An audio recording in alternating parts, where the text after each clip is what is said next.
Hello everyone and this is Amit Singh. मैं आज आप लोग के बीच में बहुत दिनों बाद एक प्यारी सी मैथमेटिक्स की सीरीज लेकर आया हूँ और यह सीरीज होगी क्लास 11th मैथमेटिक्स की। आई होप आपको अच्छा लगेगा। अगर अच्छा लगता है तो हमको प्यार दीजिएगा। देखिए चैप्टर का नाम जो है वो बेटा सेट है, जिसे हम हिंदी में समुच्चय कहते हैं। क्या कहते हैं?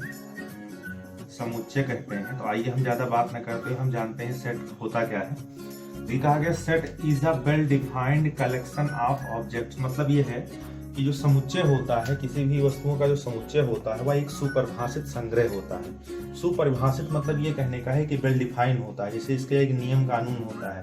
ठीक है, तो set is a well defined collection of objects. ठीक है, कहने का मतलब ये है कि वस्तुओं के सुपरिभाषित, हिंदी में जो लिखना चाहते लिख सकते हैं, वस्तुओं के सुपरिभाषित संग्रह को हम क्या कहते हैं? समुच्चय कहते हैं। ठीक है, जैसे कि मान लीजिए किसी के व्यक्ति को, मान लीजिए कि हम एक सेट लेते हैं। पहले हम कुछ और चीज जान लेते हैं, उसके बाद नोटेशन पर बात करते हैं। सेट का नोटेशन क्या होता है? सेट का नोटेशन क्या होता है? नोटेशन मतलब संकेत क्या होता है बेटा? तो एक चला किसी भी समुच्चय को जो प्रदर्शन किया जाता है वह हमेशा अंग्रेजी के कैपिटल अक्षरों द्वारा प्रदर्शन किया जाएगा। अब चाहे ए बी सी डी ऐसे आपके पास 26 लेटर हैं, तो आप इन अक्षरों में से किसी भी अक्षर को लेकर आप सेट को प्रदर्शित कर सकते हो। यानी इसका नोटेशन कैसे होगा? अंग्रेजी के कैपिटल लेटरों द्वारा। ठीक है, उसके बाद हम बात करते हैं, चलिए हम एक सेट लेते हैं, समुच्चय लेते हैं। जैसे हमने कह दिया अंग्रेजी वर्णमाला के अक्षरों का समुच्चय। तो आप अंग्रेजी वर्णमाला के अक्षरों का समुच्चय है तो अक्षर में लेटर्स आते हैं, तो लेटर का पहला अक्षर क्या है? एल। इस सेट का नाम क्या हो गया? सेट का नाम क्या हो गया? एल हो गया। यानी एल को हमने, यानी कि हमने सेट का नाम क्या रखा? एल रखा। यानी संकेत हमने क्या रखा? एल रखा। अब बात की अंग्रेजी वर्णमाला के अक्षरों का समुच्चय। तो इसलिए जब सेट को आप लिखते हो तो पहले जान लीजिए मझले ब्रैकेट में लिखते हैं। हमेशा ध्यान दीजिएगा कि सेट को हम मझले ब्रैकेट के अंदर बंद करते हैं, और यह ध्यान देना बड़ा ब्रैकेट यूज नहीं करते, ना ही छोटा ब्रैकेट यूज करते हैं। जहां मझला ब्रैकेट होगा वही सेट को डिफाइन करता है। और जब सेट के इन मझले ब्रैकेट के अंदर जब हम अक्षरों को बंद करें, क्या सेट लिया गया? सेट लिया गया है आपका समुच्चय ने लिया गया है अंग्रेजी वर्णमाला के अक्षरों का समुच्चय। यहाँ पर हम क्या करेंगे? ए लिखेंगे, बी लिखेंगे, सी लिखेंगे, डी लिखेंगे, कामा करके ऐसे हम कहाँ तक चले जाएंगे? डॉट डॉट करके जेड तक चले जाएंगे। तो आपने क्या देखा कि हमने ए लिखा, बी लिखा, सी लिखा, डी लिखा, और आपने ये भी देखा कि जो आपने सेट लिखा मतलब प्रत्येक अक्षर एक दूसरे से कामा से अलग किए गए हैं। यानी हम ये कह सकते हैं कि यह एक सेट है। तो सेट का तरीका क्या है? सेट को हम कैपिटल अक्षर से नोट करते हैं और क्या करते हैं? इसको हम एक मझले ब्रैकेट के अंदर रखते हैं। मझले ब्रैकेट के अंदर में रखने के साथ साथ हम इसको क्या करते हैं कि जिन अक्षरों को हम मझले ब्रैकेट के अंदर रखते हैं उनको आपस में अलग करने के लिए कामा का इस्तेमाल करते हैं। जैसे एक सेट हो गया, ऐसे मैंने बता दिया। मान लीजिए हमने प्राकृतिक, ऐसे बोल दिया नेचुरल नंबर का सेट है, तो नेचुरल नंबर का सेट में आप जानते हो नेचुरल नंबर को एन से लिखते हैं। ठीक है, कुछ लोग के सर जी क्या हिंदी में लिखते? बिल्कुल लिख सकते हैं, लेकिन हिंदी थोड़ा सा लंबी पड़ जाएगी, इसलिए हम नेचुरल नंबर सेट को एन कहते हैं। आपको पता है नेचुरल नंबर जो स्टार्ट होता है 1 से स्टार्ट होता है, 1 2 3 dot dot dot dot infinity तक आप ले सकते हैं इस तरीके से। ऐसे अगर आपको पूर्णांकों का समुच्चय बनाना है तो पूर्णांकों को हम इंटीजर बोलते हैं, इसको हम जेड से लिखते हैं। तो जेड का सेट क्या होगा? मान लीजिए ऐसे 0 लीजिए, 1 2 3 डॉट डॉट डॉट इधर, फिर इधर माइनस वाली भी वैल्यू आएंगी सब, -2 -3 डॉट डॉट डॉट इधर। ठीक है, ये एक क्या है? ये क्या है? पूर्णांकों का समुच्चय है। इसी प्रकार आप किसी के नाम का, मान लीजिए 4 भाई हैं, राम श्याम मोहन गोलू, 4 भाई हैं। तो भाई है तो हमने भाई क्या लिख दिया? बी लिख दिया। तो हमने क्या किया? नाम को भी आप सेट में आप लिख सकते हो, राम श्याम गोलू, नाम को लिखते सबको कामा करते रहिएगा। और भी जो है मान लीजिए मोहन है, ठीक है, 4 भाई हैं, इनको आपस में हमने क्या कर दिया? बंद कर दिया। आपसे पूछा था नंबर ऑफ सेट कितने हैं, तो कितने सेट हैं यहाँ पे देखिए बी में कितने हैं? बी मतलब ब्रदर राम श्याम गोलू। ऐसा नहीं कि आप बी लिख सकते हो, आप कुछ भी और यूज कर सकते हो। ये ध्यान देना कि जो सेट के नाम, ये नामकरण है सेट का, ये नेचुरल नंबर सेट है, जेड इंटीजर का सेट है, बी ब्रदर का सेट है, 4 भाइयों का समुच्चय है। ठीक है, इसी प्रकार और भी बहुत सारी चीजें आप कर सकते, जैसे कि उत्तर प्रदेश के सभी जिलों का समुच्चय आप ये लिख सकते हो। यूपी के सभी डिस्ट्रिक्ट का समुच्चय, तो डी लिखो। उसके बाद आप हिंदी में लिखना चाहो, इंग्लिश मीडियम वाले इंग्लिश में लिखें, हिंदी मीडियम वाले हिंदी में लिखें। सभी जिलों को आप लिख दीजिए, सभी जिलों की जरूरत नहीं है आपको, 10-12 जिले लिख के डॉट डॉट कर दीजिए। आपको पता है 75 जिले 78 जिले जो भी जिले हो, समुच्चय को जो रिप्रेजेंट किया जाता है 2 तरीके से किया जाता है। एक होता है आपका रोस्टर मेथड, दूसरा होता है आपका प्रॉपर्टी मेथड। इसको हम गुड मेथड भी कहते हैं, हिंदी में इसे गुड मेथड भी कहते हैं।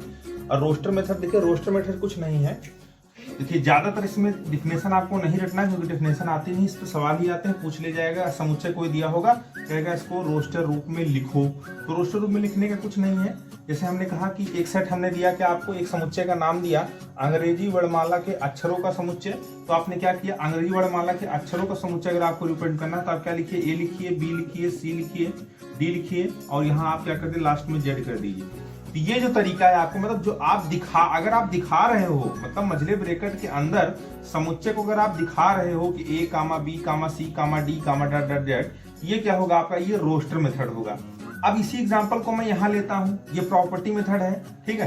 प्रॉपर्टी मेथड में किसको अंग्रेजी वर्णमाला को लिखना है, तो वर्णमाला को इंग्लिश में क्या कहते हैं, वर्णमाला को हम कहते हैं क्या, वर्णमाला को इंग्लिश क्या होती है बताओ, वर्णमाला की अंग्रेजी होती है लेटर्स, तो लेटर्स को हम एल से लिख देते हैं, सेट का नाम क्या है, एल, ठीक है।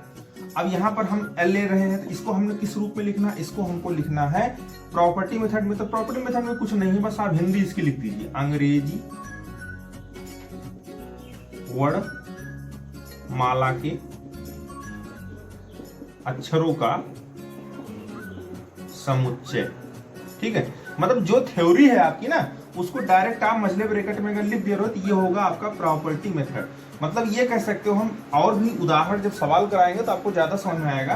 कहने का मतलब ये है कि अगर आप किसी सेट को रिप्रेजेंट कर दो, मतलब अलग अलग दिखा दो, कामा करके दिखा दो, कामा फॉर्म में दिखा दो, वो होगा आपका रोस्टर फॉर्म। और अगर किसी सेट को आप उसको थ्योरेटिकली रिप्रेजेंट कर ले जाओ, यानी कम शब्दों में ही बता ले जाओ, जैसे अंग्रेजी वर्णमाला के अक्षरों का समुच्चय, यह भी एक सेट है। हमने देखिए सेट के बारे में थोड़ा हमने बेसिक बताया था कि सेट जो होगा वह क्या होगा, मझले ब्रैकेट के अंदर बंद होगा। ये चीज जरूरी है, नहीं बंद होगा तो गलत, तो सेट नहीं माना जाएगा। मझले ब्रैकेट के अंदर बंद होगा, तो हमने देखिए मझले ब्रैकेट के अंदर बंद किया है, तो अंग्रेजी वर्णमाला के अक्षरों का समुच्चय। लेकिन अगर इसको हम रोस्टर फॉर्म में लिखते हैं, तो रोस्टर फॉर्म में तभी लिखा जा सकता है कि इसको मझले ब्रैकेट में हम बंद करेंगे, और जो लेटर्स का यूज किया गया है, जो अक्षर जो शब्द का यूज किया गया है, उनको कामा कामा लगा के हम क्या करेंगे, अलग करेंगे। ये दो फॉर्म हो गया आपके रोस्टर फॉर्म, ये हो गया क्या आपका, ये हो गया रोस्टर फॉर्म, ये हो गया आपका प्रॉपर्टी मेथड, यानी कि roster method, property method. I hope आपको समझ में आया होगा। चलिए ठीक है, अब जैसे हम कुछ बातें और कर लेते हैं, जैसे बेसिक चीजें बात कर लेते हैं, सेट को कैसे, जैसे कि कभी कभी सवाल जैसे पूछ लेते हैं, इस तरीके से सवाल पूछ लेते हैं। चलिए हम बताते हैं, जैसे कि कभी कभी ये पूछा जाता है कि कोई सेट गिवन हो, मतलब कोई सेट दिया गया हो, जनरली रोस्टर फॉर्म में ही सेट दिया गया होता है, ये आपका एक रोस्टर फॉर्म है। देखिए जैसे से आप आगे बढ़ोगे ना बेटा, उसमें आपको ये समझ में आएगा कि कौन सा फॉर्म है। देखिए कामा करके अलग किया गया, यानी ये सेट का कौन सा फॉर्म है, रोस्टर फॉर्म है। अगर ये थ्योरेटिकली फॉर्म में दिया हो तो कौन सा फॉर्म होता, ये आपका, ये रोस्टर फॉर्म ना होता, ये कौन सा फॉर्म होता, ये आपका होता प्रॉपर्टी मेथड होता। लेकिन देखिए यहाँ पर हमने दो नोटेशन यूज किए हैं, ये लगभग ई की तरह बन रहा है, ये ई की तरह, इसको हम बोलते हैं बिलोंग्स, क्या बोलते हैं, संबंधित। जैसे अगर कहीं पर ये अक्षर यूज कर दिया जाए, इसको हम बोलेंगे बिलोंग, ठीक है। ये सॉरी, दो जगह हमने एक ही बना दिया, ये वाला अक्षर, ये वाला दो नोटेशन हमने यूज किया, ये किया एक ये किया। अगर ये बिलोंग का नोटेशन है, ये नॉट बिलोंग का नोटेशन है, मतलब ये संबंधित का, ये है संबंधित है, ये संबंधित नहीं है। जैसे एक हम एक क्वेश्चन उठा रहे हैं इसी के ऊपर, अभी आपको ज्यादा समझ में आएगा। जैसे एक गिवन सेट है, ए बराबर 1 2 3 4 5 6 7 8 9 10 तक गिवन सेट है। पहला क्वेश्चन पूछा गया है 2 dot dot dot dot dot A, कहने का मतलब डॉट डॉट मतलब है कि यहाँ पर ये भरा जाना है।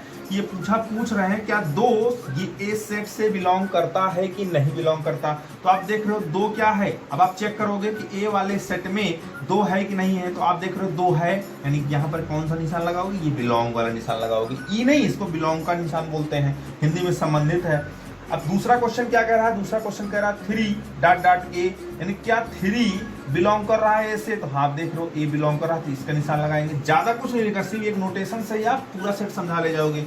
थर्ड में क्या है, ए है, यहाँ क्या है 4 है, यानी क्या 4 ए से बिलोंग कर रहा है, यस गिवन दैट।